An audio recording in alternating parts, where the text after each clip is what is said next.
뭐 토큰과 코인 이런 얘기 되게 많이 듣잖아요. 코인을 이제 입문하다 보면은. 그래서 이거에 대해서 제가 조사한 걸로는 독립적인 블록체인 네트워크인 메인넷을 보유를 했냐 안 했냐 이것의 차이인데 이걸 좀 이해하기 쉽게 좀 해주세요. 코인이랑 토큰을 구분하는 게 아마 저게 맞을 거예요. 준비하신 게. 근데 구분할 필요 없어요. 왜요? 이거를 자세히 말하면 너무 복잡해서 그래요. 그러니까 쉽게 말하면 준비해 오신 게 맞아요. 그러니까 자체적인 블록체인을 보유하느냐 다른 애들의 블록체인에 기생해서 하느냐 그냥 단순히 그 차이예요. 그럼 오피트에서 봤을 때 뭐가 토큰이고 뭐가 뭐 코인이냐 이렇게 돼 있잖아요. 근데 토큰이었던 애들 중에서도 우리가 메인넷 만들 거야 라고 하고 바뀐 애들이 있고 코인에서 토큰으로 돌아간 애들이 있는지는 모르겠는데 우리가 운영하기 여의치 않으면은 우리가 갖고 있는 메인넷 그냥 폐쇄시키고 우리는 다시 다른 쪽 메인넷을 붙을게 라고 할 수 있는 거라서 지금 구분하는 건 크게 의미가 없고 이것 때문에 가격에 영향을 받지도 않는다. 물론 다른데 코인이 어떻고 토큰이 어떻고 그게 어떻게 갔냐 멍청한 놈아 라고 생각하실 수도 있고 댓글도 달리기 뻔한데 매매를 하는 데는 두 개를 동일시하게 봐도 문제가 없다. 너클블님이 말씀하신 거 맞는데 토큰은 이제 코인으로 가면서 이제 메인넷 핑계로 한번 펌핑할 수도 있긴 한데 근데 이제 그런 호재로 매매하시는 분들은 그렇게 하셔도 괜찮고 근데 그것 때문에 나는 이더리움을 안 사고 다른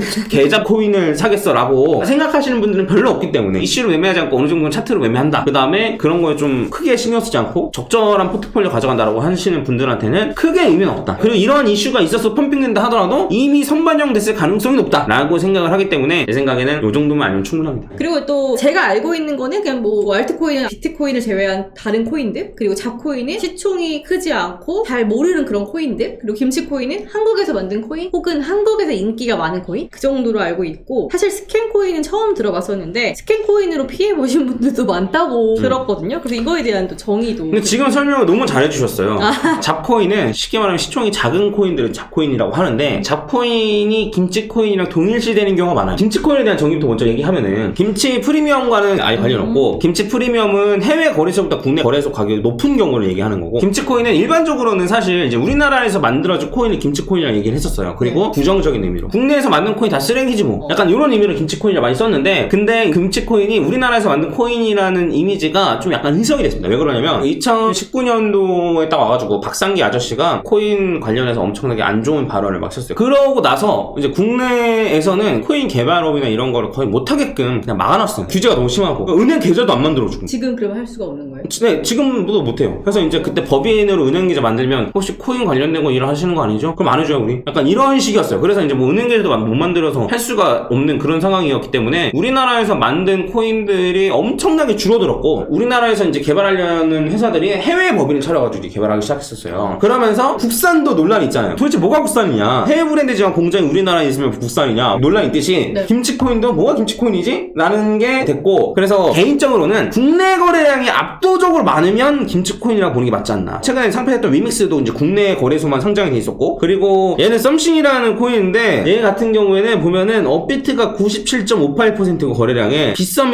1.1%예요. 그러니까 나머지는 거의 거래량이 있지도 않잖아요. 그렇기 때문에 이런 거는 그냥 김치코인이라고 보는 거예요. 국내에서 있는 세력들이 좌지우지할 수 있는 그런 코인들을 이런 김치코인이라고 본다라고 보시면 될 것 같고 그 다음에 이제 잡코인을 왜 잡코인이라고 하는지에 대해서 이제 저희가 생각을 해보면 잡코인이랑 메이저 코인이랑 이런 거 나눌 때는 일반적으로 시총으로 나눈단 말이죠. 그래서 이제 시총이 뭐 높으면 메이저, 낮으면 잡코. 그럼 시총 몇 위까지가 메이저냐 이런 식으로 나눌 수 있는데 근데 중요한 거 뭐냐면 세력이 펌핑하기 좋기 때문에 잡코인을 나누는 거예요. 그러니까 이제 차트 모양이 이렇게 됐다가 이렇게 됐다가 이렇게 됐다가 이런 애들이 있어요. 이런 것들이 이렇게 펌핑이 오니까 그 펌핑을 노리고 사람들이 들어가는 거예요. 잡코인을 왜 구분짓는지를 이야기해보면 메이저 코인은 그래도 이런 식으로 세력이 장난칠 가능성이 적어 라고 생각하는 게 왜 그러냐면 시총이 크면은 그만큼 들이는 돈이 많아야 되고 잡코인 같은 경우에는 시총이 작고 그만큼 들이는 돈이 얼마 없어도 가격을 좌지우지 할 수 있다 이런 게 기준이란 말이에요. 그래서 이게 단순히 시총으로 본다기보단 차트 자체가 지랄 맞으면 잡코인이라고 보는 게 맞다고 생각합니다. 그럼 이제 잡코인이 정의보다도 왜 잡코인을 구분하려고 하는지를 좀 이해가 가셨죠? 그래서 이런 식으로 튀어오르는 거 있어요. 이런 거 먹고 싶으니까 사실 사람들이 구분하는 거예요. 그래서 시총이 작은 건 맞는데 정확한 기준을 따지기에는 사람마다 기준이 좀 다르다. 잡코인 같은 경우는 대신에 이런 식으로 저는 차트 모양을 보고 이런 모양이 있으면은 잡코인이라고 봐도 무방하지 않나 라고 생각합니다. 그래서 가장 최근에 좀 올랐던 게 스네스홀더라는 코인이 있었는데 이게 이런 모양만 보면은 잡코인 것처럼 볼 수 있어요. 그러니까 튀어오른 거. 그리고 막 엄청나게 오르기 전에는 이렇게 꼬리를 계속 달아주니까 아 이거는 그냥 잡코인이라고 봐도 무방할 것 같은데 라는 생각이 들었는데 한번 거래량 터지면서 올라가니까 이때부터는 또 그런 움직임이 안 나오죠. 그러니까 얘는 여기만 봤을 땐 잡코인이 맞는데 한번 올라 올라갔을 때는 잡코인처럼 움직이지 않는다는 거예요. 그래서 이게 잡코인일 때는 차트가 안 맞는데 한번 거래량 실어서 올라간 이후부터는 1, 2, 3, 4, 5 이런 식으로 올라가서 차트도 잘 맞아요. 그러면 스레스홀드는 올라가기 전엔 잡코인, 올라간 이후엔 잡코인 아니다. 약간 이렇게도 볼 수 있는 거죠. 그래서 언제나 잡코인이다, 언제나 메이저다, 이런 건 없어요. 그래도 20위 안에도 안 돼도 어떻게 잡코인이 아니라고 하면 그것도 맞습니다. 이게 시총이 작지만 그래도 꼬리 다는 거 없이 정상적으로 움직인다라고 하면 잡코인 중에서 조금 나은 애? 약간 이런 식으로 파악하시면 되지 않을까 싶고, 이렇게 꼬리를 달고 하는 거는 수익을 보기 어려워요. 여기에 꼬리를 달았던 소리는 여기서 누군가 샀다는 소리예요. 이러면 여기에 잘못 물리면 이렇게 고생한다는 거죠. 정상적으로 요 근처에서 매매를 했으면은 금방 나올 수 있었는데 그런 거 없이 여기에 물렸기 때문에 어쩔 수 없이 이렇게 오랜 시간 동안 기다렸어야 됐다.